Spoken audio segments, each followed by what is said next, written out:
oración. Ahora, una de las razones por las que no oramos mejor y más de lo que hacemos es porque tenemos preguntas acerca de la oración. Y esas preguntas causan incertidumbre que a veces nos neutralizan, por lo que tratamos o practicamos la oración muy a la ligera. ¿Qué es lo que Dios nos dice por medio de Filipenses 4, 6 y 7? Por nada estéis afanosos, sino sean conocidas vuestras peticiones delante de Dios en toda oración y ruego con acción de gracias. Y la paz de Dios, que sobrepasa todo entendimiento, guardará vuestros corazones y vuestros pensamientos en Cristo Jesús. ¡Qué magnífica promesa! Ahora usted no tiene que entender la oración para poder orar. El famoso Alberto Einstein, antes de morir, dijo que esperaba entender lo que la luz y la electricidad es. Usted puede ver cómo algo trabaja, pero no lo entiende. Einstein, por ejemplo, no entendería totalmente la luz que ilumina un gran escenario deportivo. Y si usted cree que él lo entiende, es porque tiene una visión simplista. Porque usted no entiende lo que es la luz en su esencia, qué es y cómo trabaja. Pero no tiene que quedarse sentado en la oscuridad solo porque no entiende lo que es la luz, ¿verdad? Usted puede gozar de la luz y beneficiarse de lo que la electricidad hace. Luz para iluminar su casa, oficina o negocio, y electricidad para que funcionen los electrodomésticos, el sistema de sonido, la computadora y la televisión. Hay algunas preguntas válidas acerca de la oración, y en esta área ninguna pregunta es más importante que otra. Así que el mensaje de hoy no va a ser en realidad un mensaje en el sentido tradicional, sino más bien respuestas a varias preguntas relacionadas con la oración. Espero que esto les sea de beneficio espiritual. Muchas veces me preguntan, Pastor, ¿por qué debemos orar? Siendo que Dios ya sabe nuestras necesidades.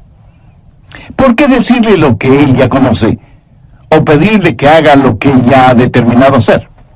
Bien, veamos Mateo 6, los versos 7 y 8. Jesús dijo, y orando, no uséis vanas repeticiones como los gentiles, que piensan que por su palabrería serán oídos.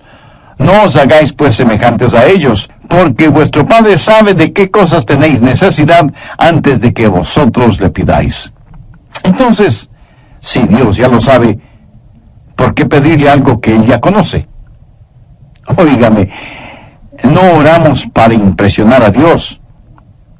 Usted no será escuchado por su palabrería, ni por su lenguaje florido. Si un hijo terrenal puede hablar con su padre terrenal, usted puede hablar con su Padre Celestial. Tampoco ora para informar a Dios. Usted no le puede decir nada que Él ya no lo sepa. Usted ora para invitar a Dios. ¿Por qué debemos hacerlo? Porque hay comunión en la oración. Busque 2 Corintios 6:1. Así pues, nosotros, como colaboradores suyos, os exhortamos también a que no recibáis en vano la gracia de Dios. ¿Notó eso? Somos colaboradores de Dios. Dios nos da el gozo y privilegio de administrar su reino, sus asuntos. Él puede hacerlo sin nosotros, pero nosotros no podemos hacerlo sin Él. ¡Qué privilegio es que Dios nos considere colaboradores suyos! Además, cuando oramos, Dios nos está ayudando a crecer. ¿Alguna vez ha pedido algo en oración y no recibió de inmediato lo que pidió? ¿Qué es lo que hizo? Pues siguió orando, pero también comenzó a analizar su vida para saber si había algo en su corazón que estaba impidiendo que Dios contestara sus oraciones. Y usted crece espiritualmente por medio de la oración. Así como la oración es un factor de comunión, también es un factor de desarrollo, pero también está el factor de la dependencia. Dios nunca quiere que vivamos vidas independientes de Él. Ahora, si Dios lo hiciera todo por nosotros y nunca tuviéramos que pedir nada, entonces no tendríamos necesidad de orar. Todo lo daríamos por descontado. Y podríamos dejar de depender totalmente de Dios. La oración nos une a Dios. Y aunque Él sabe lo que necesitamos antes de que se lo pidamos, sin embargo se nos dice específica y definitivamente que debemos orar y pedir, no para impresionar a Dios ni para informarle, sino para invitar a Dios a nuestro corazón y a nuestra vida, para que tengamos comunión con Él, para que aprendamos a depender de Él y para que podamos crecer espiritualmente. Otra pregunta es, ¿por qué cosas es apropiado el orar? ¿Qué es lo que dice Filipenses 4:6? Sean conocidas vuestras peticiones delante de Dios en toda oración y ruego, con acción de gracias. De acuerdo a esto, debemos orar por todo. Nada en la vida está fuera del alcance de la oración. Muchas veces nos preguntamos si debemos o no hacer ciertas cosas. Una buena manera de saberlo es haciéndonos la pregunta, ¿puedo orar por esto? Por ejemplo, cuando usted va a beber licor, puede orar y decir, Señor, bendice este trago que voy a tomar y haz que sea para tu gloria y honra. O cuando va a fornicar o a adulterar, puede orar para que Dios bendiga esos actos. Cuando va a robar o a estafar, puede orar para que Dios le bendiga. ¡Absurdo! ¿No le parece? Un hombre estaba junto a la puerta de una iglesia fumando y alguien le preguntó, ¿es usted un maestro en esta iglesia? El hombre sorprendido contestó, no lo soy. Y el otro le dijo, bueno, ciertamente lo es. Está enseñando a todos quienes pasan junto a usted el dudoso arte de fumar. A veces enseñamos las cosas equivocadas. Si no puede orar acerca de lo que va a hacer, pues no lo haga. El problema es que a veces tratamos de dividir nuestra vida entre lo secular y lo sagrado, y decimos, esta es la parte sagrada de mi vida, oraré por esto. Esta es la parte secular de mi vida, yo la manejaré. ¿Se puede imaginar a Jesús dividiendo su vida entre lo secular y lo sagrado? Por supuesto que no. En todas las cosas naturales debemos ser espirituales y en todas las cosas espirituales debemos ser naturales. Somos naturalmente sobrenaturales y sobrenaturales naturalmente. ¡Qué trabalenguas! No dividimos nuestras vidas en dos segmentos, el uno secular y el otro sagrado. Dividimos nuestras vidas entre lo espiritual y lo profano. Y si es algo profano, debe estar fuera del límite de nuestra vida.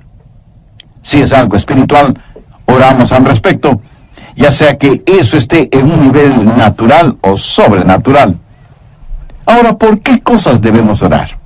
¿Por todas? Usted me pregunta, ¿podemos orar por cosas sencillas? ¿Podemos orar por el sitio donde estacionar el carro? Por supuesto. No hay nada de malo en orar por cosas pequeñas o sencillas. Y si usted piensa que orar por cosas pequeñas o sencillas es una tontería, puede pensar en alguna cosa que sea demasiado grande o demasiado pequeña para Dios. No la hay. La cosa más grande sobre la que usted puede pensar es pequeña para Dios.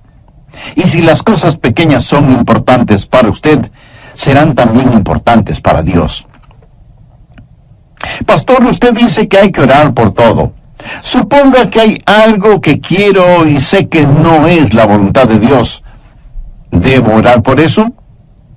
Pues con mayor razón.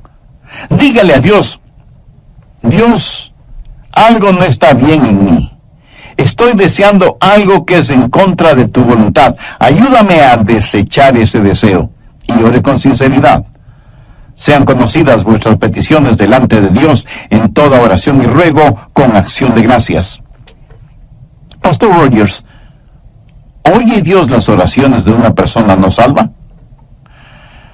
Bueno, en la Biblia leemos de un hombre que era religioso, pero no era salvo. Y ciertamente parece que Dios escuchó su oración. Vamos al libro de los Hechos, capítulo 10, desde el verso 1. Había en Cesarea un hombre llamado Cornelio, centurión de la compañía llamada La Italiana. Este Cornelio era un gentil, un pagano, pero note cómo se lo describe. Piadoso y temeroso de Dios con toda su casa, y que hacía muchas limosnas al pueblo y oraba a Dios siempre. Este vio claramente en una visión, como a la hora 9 del día, que un ángel de Dios entraba donde él estaba y le decía: Cornelio. Él, mirándole fijamente y atemorizado, dijo: ¿Qué es, Señor? Y le dijo: tus oraciones y tus limosnas han subido para memoria delante de Dios. Aquí está este hombre, no salvo, y Dios está consciente de sus oraciones.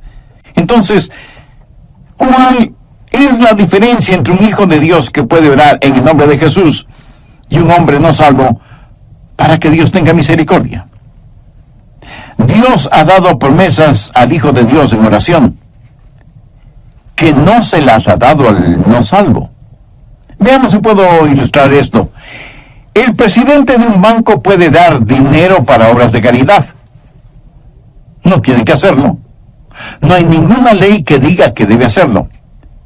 Pero él puede decidir que eso es lo que él quiere hacer, dar dinero para obras de caridad. Pero si yo tengo mi dinero depositado en ese banco, puedo girar un cheque y espero recibir esa cantidad. ¿Ve la diferencia? Dios es soberano y Él puede oír las oraciones de una persona no salva. Pero nosotros que somos creyentes tenemos las más grandes promesas de oración y podemos girar cheques contra el Banco del Cielo y firmarlos en el nombre de Jesús, si es que estamos en la voluntad de Dios. A propósito, ¿por qué debemos orar en el nombre de Jesús? Porque Jesús mismo nos enseñó que debemos orar en su nombre.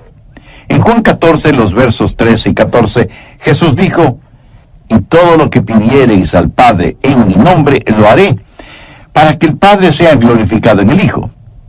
Si algo pidiereis en mi nombre, yo lo haré. Esa parece una enorme promesa. ¿Quiere eso decir que cualquier cosa que pidamos en el nombre de Jesús, la tendremos? El último modelo de un Ferrari deportivo, una villa para vacaciones en la playa de Acapulco. ¿Tendré estas u otras cosas si las pido en el nombre de Jesús? No. Entonces, pastor, ¿qué significa orar en el nombre de Jesús? El nombre de Jesús representa tres cosas. Primero, aprobación. O sea, Jesús aprueba eso. Usted no puede pedir nada en el nombre de Jesús sin la aprobación de Jesús. En segundo lugar, autoridad. En las empresas, así como en las iglesias, hay personas encargadas de comprar lo que se necesita. Y para tener control de los gastos, alguien tiene que firmar las órdenes de compra y alguien tiene que firmar los cheques de pago.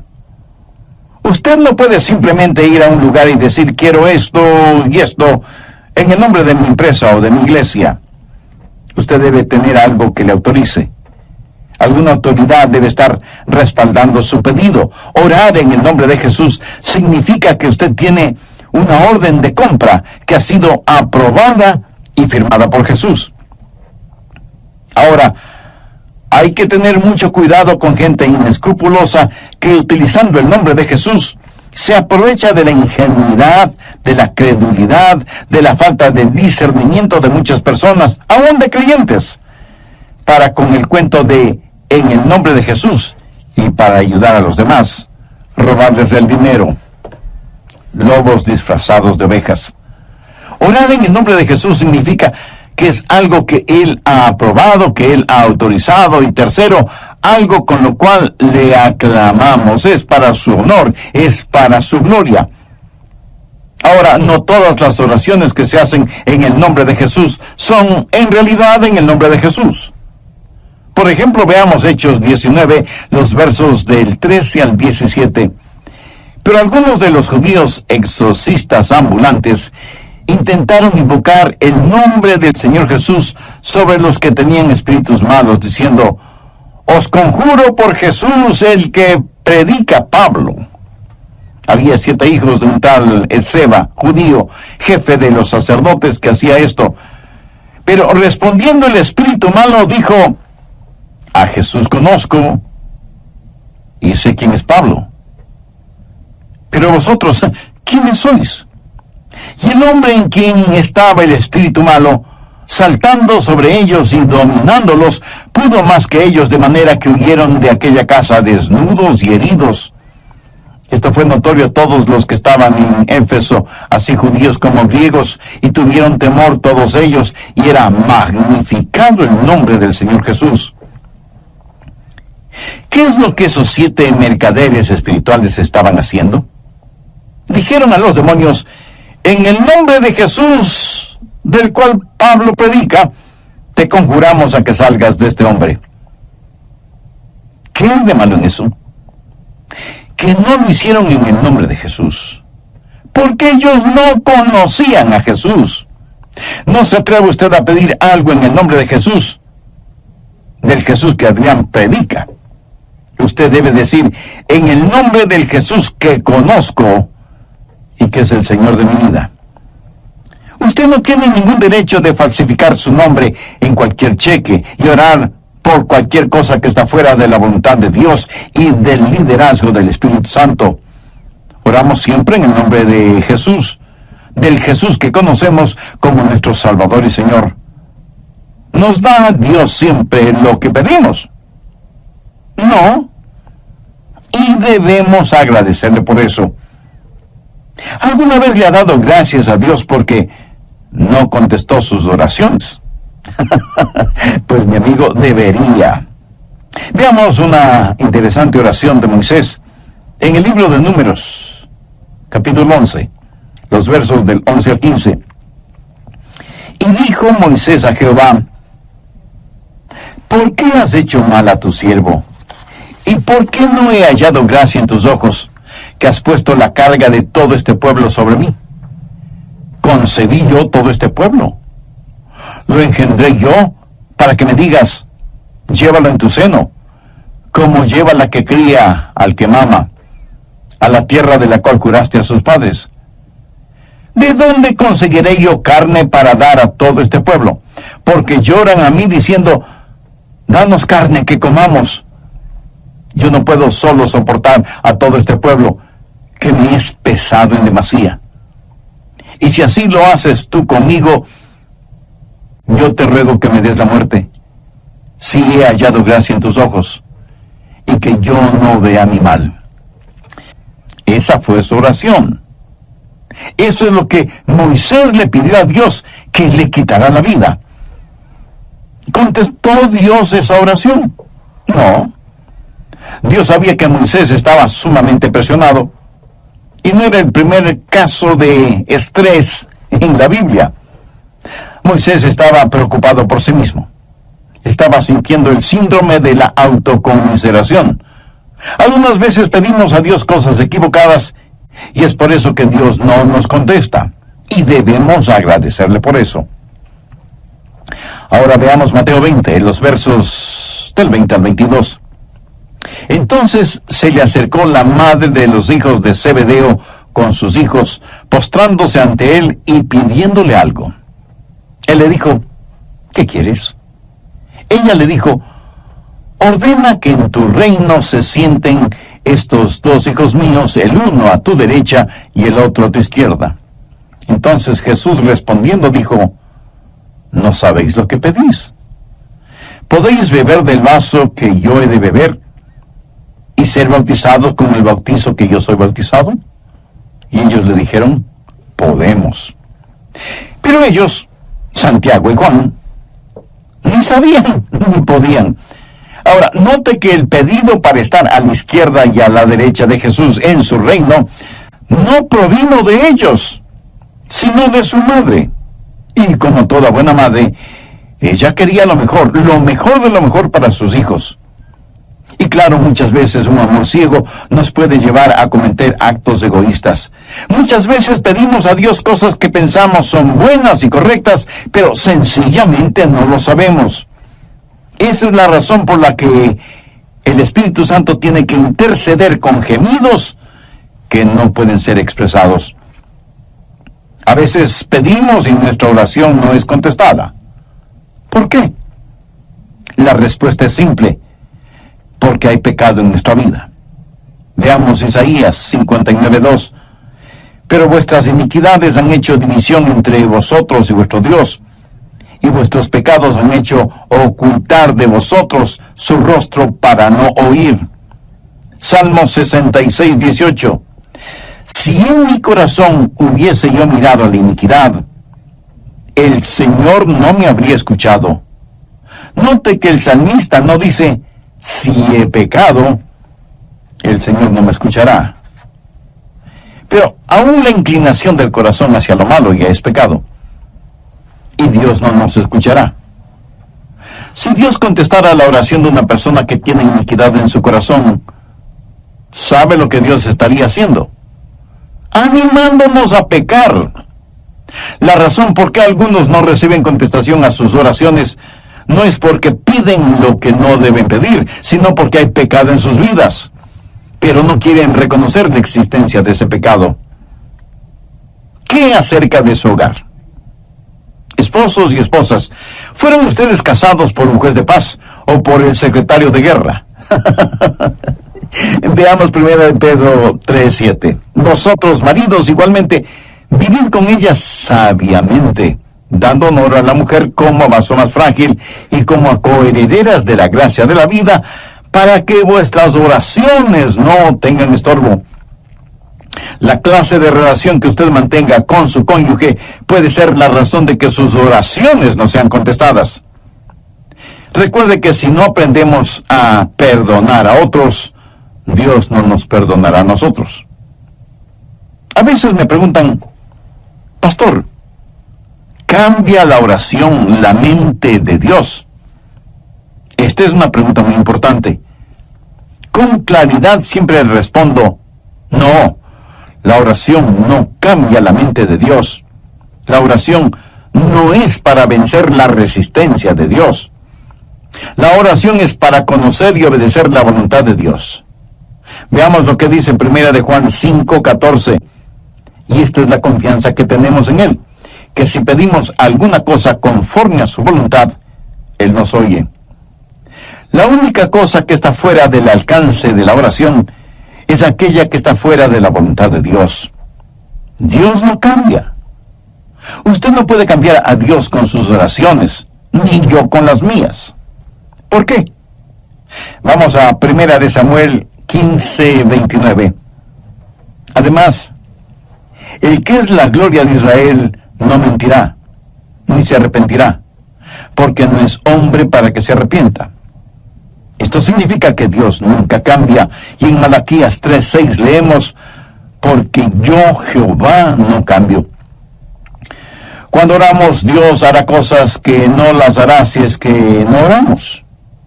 Pero aunque nuestra oración no cambia a Dios ni su carácter, sí afecta lo que Dios hace. La Biblia claramente dice que no tenemos porque no pedimos. Pastor, ¿qué debemos hacer si nuestras oraciones no son contestadas? Si ese es su caso, pues siga orando. Persista en la oración. El profeta Daniel había estado orando por algo por 3 semanas. Escuchaba Dios las oraciones de Daniel. Veamos lo que nos dice Daniel 10, verso 12. Entonces me dijo, Daniel, no temas, porque desde el primer día que dispusiste tu corazón a entender y a humillarte en la presencia de tu Dios, fueron oídas tus palabras, y a causa de tus palabras yo he venido. Un ángel vino como una respuesta para Daniel, quien estuvo orando por 21 días. Parecía que Dios no estaba haciendo nada. Ahora este pasaje bíblico es intrigante y enigmático. Se está desarrollando una guerra cósmica entre los ángeles de Dios y los espíritus demoníacos. Y el ángel viene y dice, tus oraciones fueron escuchadas cuando empezaste a orar hace 3 semanas. O sea que Daniel por 3 semanas estuvo orando persistentemente. Veamos rápidamente Lucas 18:1. También les refirió Jesús una parábola sobre la necesidad de orar siempre y no desmayar. Amigo, hay un tiempo en que debemos persistir en la oración. así como hay un tiempo en que debemos desistir de orar. Un buen ejemplo es el apóstol Pablo, quien oró 3 veces especialmente por algo. No significa que 3 veces pidió al Señor que lo haga, sino que tuvo 3 periodos específicos de oración acerca del aguijón en la carne. Y aunque Dios no le quitó ese aguijón en la carne, sí le contestó la oración, aunque de diferente manera. Veamos 2 Corintios 12:9. Y me ha dicho: bástate mi gracia, porque mi poder se perfecciona en la debilidad. ¿Cuál fue la reacción de Pablo? Por tanto, de buena gana me gloriaré más bien en mis debilidades, para que repose sobre mí el poder de Cristo. Pablo no dijo: lo que no puede ser curado debe ser soportado. Él dijo: me gloriaré en esto, y agradeceré a Dios por esto. Dios no le concedió a Pablo lo que pidió, pero le dio algo diferente. Así que las demoras no son necesariamente negaciones, y si Dios le niega algo, no significa que está restringiendo su amor, sencillamente significa que le dará algo mejor. Otra pregunta muy frecuente es: ¿debemos esperar milagros cuando oramos? Permítame decir que no debemos adquirir el hábito de decir que Dios no lo puede hacer. La única cosa que Dios no puede hacer es pecar, mentir o negarse a sí mismo. Veamos Jeremías 32:17. Oh Señor Jehová, he aquí que tú hiciste el cielo y la tierra con tu gran poder y con tu brazo extendido. Ni hay nada que sea difícil para ti. Dios es un Dios de milagros, y en cierto sentido toda oración contestada es un milagro, porque lo sobrenatural se mueve en lo natural. Pero hay otra clase de milagros, milagros en la naturaleza, como cuando Dios cambia el agua en vino y cura cánceres y da vista a los ciegos y todas esas cosas. ¿Creo yo que Dios hace esas cosas? Ciertísimamente. Pero estas no son cosas normativas. Usted va a encontrar que en tiempos bíblicos los milagros se dieron en grupos y tuvieron ciertas cosas en común. Trajeron gloria a Dios y no a los hombres.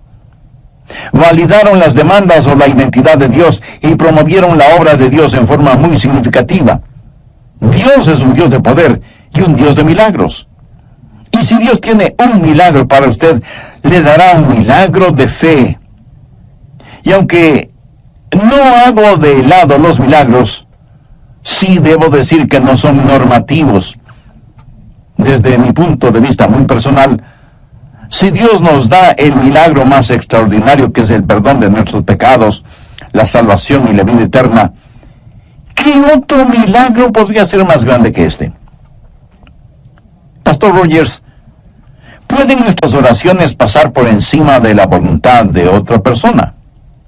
No, de ninguna manera. Dios le ha dado al hombre libre albedrío, y Dios nunca forzará la voluntad del hombre. Aunque algunos pseudoteólogos dicen que sí. Yo personalmente no lo creo. Veamos Apocalipsis. Usted, en uso de su libre voluntad, puede decir sí o no. Y es un dudoso privilegio el que usted tiene. Las personas deben aceptar a Dios por sí mismas. Si usted tiene familiares o amigos no salvos, usted puede orar por ellos, pero no puede forzar su voluntad sobre ellos. ¿Por qué oramos por ellos? Porque estamos en una guerra espiritual, y por medio de la oración podemos enfrentar el poder de las tinieblas, y pedimos la influencia de Dios en la vida de aquellos por quienes oramos.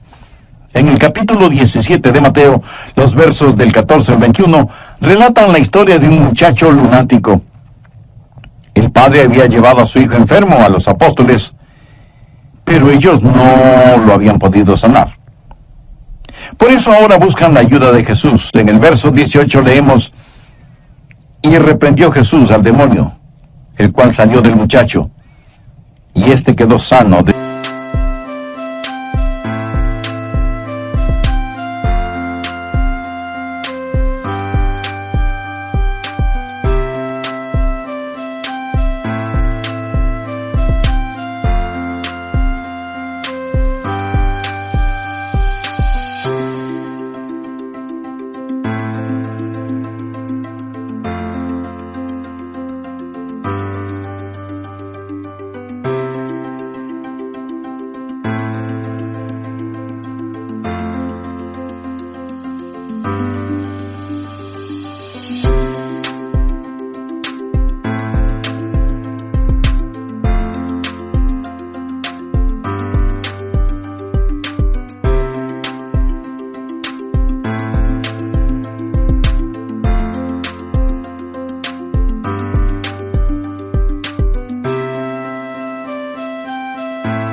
desde aquella hora. Jesús trabajó en forma soberana y externa sobre ese muchacho. Cuando los discípulos le preguntaron a Jesús por qué ellos no habían podido curar al joven, Jesús les dijo: por vuestra poca fe. Porque de cierto os digo que si tuvierais fe como un grano de mostaza, diréis a este monte: pásate de aquí allá, y se pasará, y nada os será imposible. Pero este género no sale sino con ayuno y oración. Ahora, este no es un caso en que se forzó la voluntad del muchacho, sino que se le liberó de la posesión del demonio. Cuando oramos, no es que nuestra oración forza a la gente por la cual oramos a ser salva, sino que les quita la ceguera espiritual de sus ojos. Cada persona debe recibir a Cristo. Si Dios a la fuerza salvara a una persona, tendría que forzosamente salvar a todos los seres humanos sobre la faz de la tierra. Un amor a la fuerza es una contradicción de términos. Dios libera a la gente para que sea salva. Alguna vez alguien me preguntó: ¿tiene Dios hijos favoritos cuyas oraciones sí escucha? Bien, esta pregunta me hace acordar de una vez que estuve en un avión. Un pasajero me reconoció y dijo: oh, pastor, estoy tan contento de que esté en este avión. Ahora sé que tendremos un vuelo seguro. Algunas veces me dicen: pastor, ore por mí. Sé que Dios escucha sus oraciones. Y eso es como decir que Dios tiene hijos favoritos. Dios no hace acepción de personas. El Salmo 65:2 dice: tú oyes la oración, a ti vendrá toda carne. Amigo, Dios escuchará su oración de la misma manera en que escucha mis oraciones o las de Billy Graham o de cualquier otro creyente.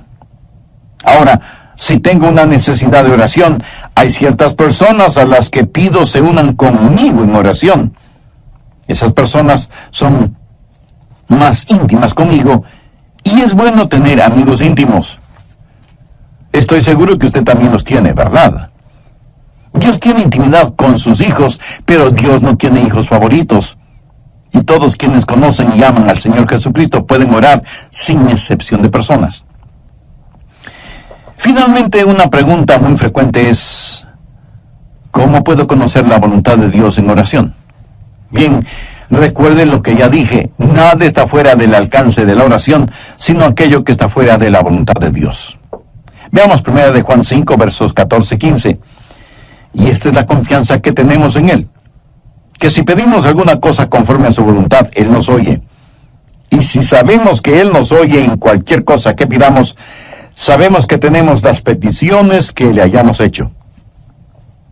¿Quiere conocer la voluntad de Dios en oración? La oración triunfante es la oración que sale de un corazón rendido a la voluntad de Dios. Una de las grandes lecciones que he aprendido y que sigo aprendiendo acerca de la oración es que la oración que llega al cielo es la oración que comienza en el cielo. Lo que nosotros hacemos es cerrar el circuito. ¿Cómo conocer la voluntad de Dios? La voluntad de Dios es lo que usted quisiera tener si supiera todo desde el punto de vista de Dios. ¿Cuál es el secreto o la clave? Veamos Juan 15:7. Si permanecéis en mí y mis palabras permanecen en vosotros, pedid todo lo que queréis y os será hecho. Cuando Cristo vino a vivir en nosotros, eso es unión. Y cuando tenemos compañerismo con el Dios que habita en nosotros, eso es comunión. Y para mantener esa comunión debemos permanecer en Él. Por eso Jesús usó la analogía de la vid y los pámpanos. Los pámpanos reciben el alimento, la vida misma de la vid. Usted permanece en Él, y su palabra permanece en usted. La fe viene por el oír, y el oír por la palabra de Dios. Y usted descubrirá que Dios guiará sus oraciones, y se encontrará orando en la voluntad de Dios. Pero no espere tener todas las respuestas para sus preguntas acerca de orar. Usted no necesita entender de electricidad para beneficiarse de la luz, ¿verdad? El mayor privilegio que tenemos como creyentes es la oración, pero también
los fracasos más grandes los experimentamos en nuestra vida de oración.